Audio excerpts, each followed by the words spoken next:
Hello दोस्तों, घी और नारियल तेल के कंपैरिजन में कुछ बातें हैं जो घी के लिए अच्छी है, कुछ बातें हैं जो नारियल तेल के लिए अच्छी है। आपके हेल्थ के लिए, आपके वेट लॉस के लिए या हार्ट पेशेंट्स के लिए इन दोनों में से कौन सा प्रोडक्ट ज़्यादा अच्छा है और किसको आपको प्रेफर करना चाहिए, आज इस पर बात करेंगे। कई लोग ऐसे हैं जो घी को फेवर करते हैं, खासकर नॉर्थ इंडियंस। कई लोग ऐसे हैं जो कोकोनट ऑयल को फेवर करते हैं, खासकर साउथ इंडियंस। तो कंपैरेटिवली लोग अपने कल्चर के हिसाब से अपने फूड प्रोडक्ट को डिसाइड करते हैं। आज हम हेल्थ के पर्सपेक्टिव से डिस्कस करेंगे कि एक्चुअली में इन दोनों में कौन सा प्रोडक्ट ज़्यादा हेल्दी है और क्यों। टॉपिक पर जाने से पहले जो लोग हमारे चैनल पर नए हैं उन्हें रिक्वेस्ट करूंगा कि चैनल को सब्सक्राइब करें। ये वीडियो कंटेंट आपके फ्रेंड्स फैमिली सबके लिए बहुत ज़्यादा यूजफुल होगा, तो कंटेंट को उनके साथ शेयर करें और वीडियो को सेव करके रखें ताकि आपको इसे ढूंढना ना पड़े। चलिए शुरू करते हैं इंपॉर्टेंट वीडियो। टॉपिक के मिड पोर्शन में कुछ ऐसी इंटरेस्टिंग बातें बताऊंगा, हमारे ट्रिविया सेक्शन में कुछ स्टडीज बताऊंगा जो आपको ज्ञान भी देंगे और हैरान भी करेंगे। और यदि आप टॉपिक के एंड तक मेरे साथ बने रहते हैं, जैसा कि मैं उम्मीद करूंगा, तो आपको बताऊंगा कुछ प्रैक्टिकल यूटिलिटी के पॉइंट्स जो इस टॉपिक से मिली इन्फॉर्मेशन को आपकी रोजमर्रा की जिंदगी में यूटिलाइज करने में मदद करेंगे। तो चलिए शुरू करते हैं मेरे साथ ये हेल्थ का सफर।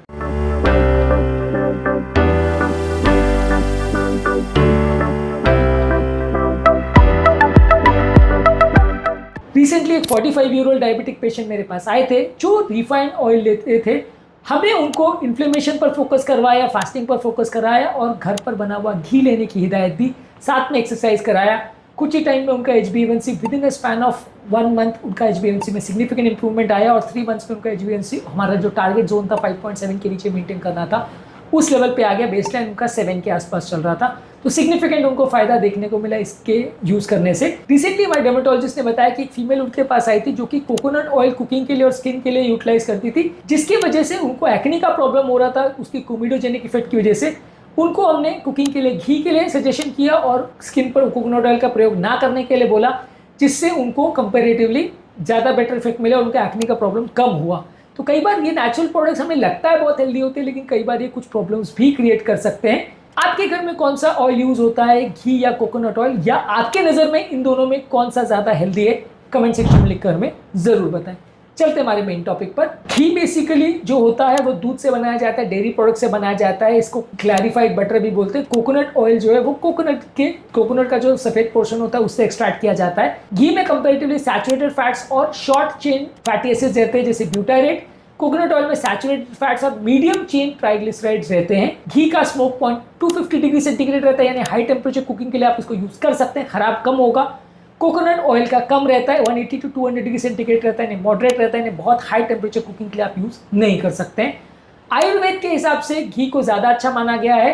इंडियन ट्रेडिशनल मेडिसिन के हिसाब से या आयुर्वेद के हिसाब से नारियल तेल को अच्छा नहीं माना गया है। ज्यादातर नॉर्थ इंडियन डिशेज या स्वीट्स या ज्यादातर कुकिंग में घी को अच्छा माना गया है, जबकि ज्यादातर साउथ इंडिया में कंपैरेटिवली, क्योंकि उनका टेस्ट इस तरह से अडैप्टेड है, ज्यादातर वो कोकोनट ऑयल को यूज करते हैं। ये बेकिंग फ्राइंग के लिए ज्यादा अच्छा है। घी जो है वो कंपैरेटिवली बहुत ज्यादा तरह के व्यंजनों को बनाने में प्रयोग कर सकते हैं, पर खैर ये आपके टेस्ट टू टेस्ट डिपेंड करेगा, कौन क्या खा रहा है और क्या किसको पसंद है, वो व्यक्ति तो व्यक्ति डिपेंड करेगा। अलग अलग तरह के घी या नारियल तेल से आप अलग तरह के पदार्थ बना सकते हैं। साइंटिफिक चीजों पर बात करें तो घी में फायदे ये हैं कि घी में ब्यूटारेट होता है जो कि एक शॉर्ट चेन फैटी एसिड्स है, जो कि पेट की लाइनिंग के लिए अच्छा है, बॉडी के इन्फ्लेमेशन को कम करता है।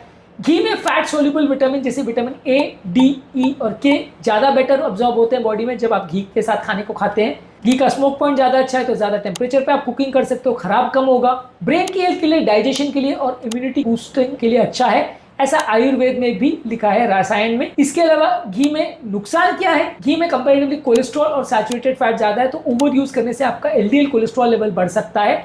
अगर किसी व्यक्ति को ऑलरेडी हाई कोलेस्ट्रॉल लेवल है या हार्ट प्रॉब्लम है तो थोड़ा सावधानी पूर्वक यूज करना चाहिए, या एटलीस्ट कोलेस्ट्रॉल को चेक करते रहना चाहिए। नारियल तेल के क्या फायदे हैं? नारियल चेन में मीडियम चेन ट्राइग्लिसराइड होता है जो कि रैपिडली एनर्जी देता है, बहुत जल्दी आपको एनर्जी देता है। घी का पाचन उतना फास्ट नहीं होता, इसका पाचन ज्यादा फास्ट होता है, तो सडन एनर्जी देने के लिए आप इसको यूज कर सकते हो। खासकर कीटो डाइट के पेशेंट इसको यूज करते हैं। गुड कोलेस्ट्रॉल को बढ़ाता है, यानी HDL लेवल्स को बढ़ाता है। कुछ स्टडीज ने शो किया है कि नारियल तेल में लॉरिक एसिड होता है जिसकी कीटाणुनाशक प्रॉपर्टीज होते हैं, यानी कि ये इम्यूनिटी को इंप्रूव करता है। और कोकोनट ऑयल में 50% लॉरिक एसिड होता है जो कि इम्यूनिटी को इंप्रूव करता है, कीटाणु को मारता है। कोकोनट ऑयल में नुकसान क्या है? ये भी LDL कोलेस्ट्रॉल को बढ़ाता है और LDL के पार्टिकल्स के नंबर्स को बढ़ाता है। वो कंपेरेटिवली लार्ज साइज पार्टिकल्स के LDL होते हैं तो वो उतना नुकसान नहीं करता, लेकिन हाँ बढ़ता जरूर है। इसके अलावा इसमें फैटी एसिड जो है, इसेंशियल फैटी एसिड जैसे ओमेगा 3 फैटी एसिड और omega 6 fatty acid coconut oil में कम होता है, सैचुरेटेड फैट्स ही ज्यादा रहते हैं। इसके अलावा नारियल तेल के हार्ट प्रोटेक्टिव इफेक्ट पर बहुत कोई स्टडी अभी तक नहीं हुए, तो इसको नारियल तेल को हार्ट के लिए प्रोटेक्टिव उतना नहीं माना जा सकता। फाइनली हमारा वर्डिक्ट क्या है, अगर ट्रेडिशनल गट हेल्थ के हिसाब से या आयुर्वेद के हिसाब से मानोगे तो घी ज्यादा अच्छा है। यदि आप कीटो डाइट पर लो कार्बोहाइड्रेट या क्विक एनर्जी के लिए चाह रहे हैं तो नारियल तेल अच्छा है। हालांकि दोनों ही बहुत बुरे नहीं है, दोनों ही बहुत ज़्यादा आपको नुकसान नहीं पहुंचाएंगे और दोनों के कुकिंग प्रॉपर्टीज़ में बहुत ज़्यादा फर्क नहीं है। फिर भी हमारे रेटिंग्स के हिसाब से हम घी को ज़्यादा बेटर प्रोडक्ट मानेंगे नारियल तेल के हिसाब से। पर मैं फिर भी ऐसा नहीं कह रहा हूँ कि हम नारियल तेल बिल्कुल नहीं यूज़ कर सकते, और साउथ इंडियन लोग जो हमारे फ्रेंड्स हैं उनको भी सब छोड़ के घी का ही प्रयोग करना चाहिए, ऐसा नहीं। अगर आपके टेस्ट को सूट कर रहे हैं तो नारियल तेल का ही प्रयोग करिए। बहुत ज़्यादा मात्रा में दोनों चीज़ों का प्रयोग नहीं करना चाहिए, क्योंकि बहुत ज़्यादा कोलेस्ट्रॉल थोड़ा बढ़ा सकते हैं, तो इसलिए इस पर बहुत ज़्यादा मात्रा में प्रयोग नहीं करना चाहिए। सीमित मात्रा में प्रयोग करें तो दोनों ही अच्छे प्रोडक्ट हैं। घी थोड़ा सा बेटर स्कोर कर सकता है। अब आते हैं हमारे ट्रिविया सेक्शन में, जहाँ कुछ साइंटिफिक स्टडीज आपको बताऊंगा इस टॉपिक के संदर्भ में, जो आपको ज्ञान भी देंगे और हैरान भी करेंगे। चलते हैं हमारे ट्रिविया सेक्शन में। 2017 में लैंसेट में एक स्टडी पब्लिश हुई थी, जहां पर 18 कंट्रीज की स्टडी में उन्होंने पाया था कि सैचुरेटेड फैट्स कंपैरेटिवली मृत्यु दर को कम करते हैं। यानी कि लॉन्ग स्टैंडिंग जो एक नोशन था कि सैचुरेटेड फैट्स खाने से मृत्यु दर बढ़ता है, वो घी और कोकोनट ऑयल जिसमें सैचुरेटेड फैट्स होते हैं वो उसको चैलेंज करती है। स्टडी ये शो करती है कि सैचुरेटेड फैट्स खाने से उतना नुकसान नहीं होता जितना कि लोग पहले सोचते थे। इसी तरह से 2018 में हार्वर्ड में एक स्टडी पब्लिश हुई थी कोकोनट ऑयल पर, जहाँ पे डॉक्टर केरिन माइकल्स ने कहा था कोकोनट ऑयल को खराब। यहाँ पे कोकोनट ऑयल को उन्होंने प्योर पॉइजन बोला था। इन्होंने, हालांकि उसके बाद इस पे फर्दर रिसर्च हुई और ये पाया गया कि कोकोनट ऑयल मेटाबॉलिज्म और एनर्जी के हिसाब से बुरा नहीं है, इसमें मीडियम चेन ट्राइग्लिसराइड होते हैं। तो कुछ लोगों ने इसके खिलाफ में बुरा भी बोला है कोकोनट ऑयल के खिलाफ में, लेकिन स्टडीज में ये पूरी तरह से साबित नहीं हुआ है। आयुर्वेद की जहां तक बात करें तो चरक संहिता में लिखा है कि घी एक सात्विक चीज है, प्योर है, डाइजेशन के लिए अच्छा है, मेमोरी और इम्यूनिटी के लिए अच्छा है। घी को हर्बल दवाइयों के लिए, फॉर्मुलेशन के लिए भी 3000 सालों से यूटिलाइज किया जा रहा है। तो आयुर्वेद के पर्सपेक्टिव से घी ज्यादा बेटर है। जर्नल ऑफ न्यूट्रिशन और मेटाबॉलिज्म में 2010 में एक आर्टिकल पब्लिश हुआ था, जो शो किया था कि अगर आप लॉन्ग चेन फैटी एसिड्स या सैचुरेटेड फैट्स के बदले अगर नारियल तेल का प्रयोग करोगे तो एनर्जी एक्सपेंडिचर 5% बढ़ता है, तो वेट कंट्रोल करने में ज्यादा मददगार है। वर्ल्ड वॉर 2 के टाइम नारियल के तेल के एक्सट्रैक्ट को एनर्जी बूस्टिंग के लिए सोल्जर्स के लिए यूज किया जा रहा था। जहां नारियल के तेल का एक्सट्रैक्ट उनको दिया जाता था जल्दी एनर्जी देने के लिए, तो वहां पे इसका प्रयोग किया गया था। American journal of clinical nutrition में 2009 में एक आर्टिकल पब्लिश हुआ था, जहां पे ये शो किया था डेयरी से बना हुआ घी या इससे जैसे प्रोडक्ट्स है वो हार्ट की बीमारियां कम करते हैं as compare to trans fats या इंडस्ट्रियल फैट्स आप लेते हो तो उसमें आपको प्रॉब्लम ज्यादा होगी। इसी तरह से मीडियम चेन ट्राइग्लिसराइड के साथ बुलेट प्रूफ कॉफी का फॉरेन कंट्रीज में काफी ट्रेंड है। 2013 में एक ट्रेंड आया है कि बुलेट प्रूफ कॉफी में कोकोनट ऑयल का या बटर का प्रयोग करते हैं। ये आपकी मेंटल क्लैरिटी और वेट लॉस को बढ़ाता है और इसको कीटो डाइट वाले काफ़ी यूज़ करते हैं भूख को शांत करने के लिए। हालांकि काफ़ी हाई कैलोरी ड्रिंक है, लेकिन खाने के बदले इसको कई तरह के लोग यूज़ करते हैं। 2020 में एम्स में एक क्लिनिकल ऑब्जर्वेशन स्टडी पब्लिश हुई थी, जहां पे उन्होंने ये दिखाया था कि घी खाने वाले लोगों का कोलेस्ट्रॉल प्रोफाइल बेटर है एज कम्पेयर टू वो लोगों का जो घी नहीं खा रहे थे, यानी जो रिफाइंड तेल ले रहे थे। ये इंडिया में भी एक स्टडी में एम्स में पब्लिश हुआ है। ट्रिविया सेक्शन में बस इतना ही। अब आते हैं हमारे मेन टॉपिक पर। रिसेंटली एक सीनियर पेशेंट हमारे पास आए थे जिनको थोड़ा सा डिमेंशिया का प्रॉब्लम था। उनको हमने नारियल तेल लेने का सजेशन दिया और उनका अलर्टनेस में, मेमोरी में और रिटेंशन स्पैन में थोड़ा फायदा देखने को मिला। मैं ऐसा नहीं कहता हूँ कि पूरी बीमारी को ठीक कर देता है, लेकिन रिफाइंड तेल के बदले इसका प्रयोग करने से ब्रेन का इन्फ्लेमेशन कम होता है।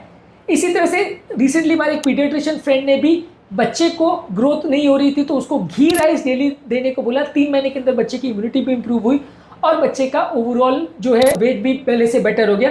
तो अगर बच्चों को भी मैल नरिशमेंट की प्रॉब्लम है तो इस एग्जाम्पल से हम सीख सकते हैं कि घी राइस उनके लिए भी एक अच्छा ऑप्शन हो सकता है। आपकी नज़र में घी या कोकोनट ऑयल में क्या ज़्यादा अच्छा है, कमेंट सेक्शन में लिख के हमें बताएं।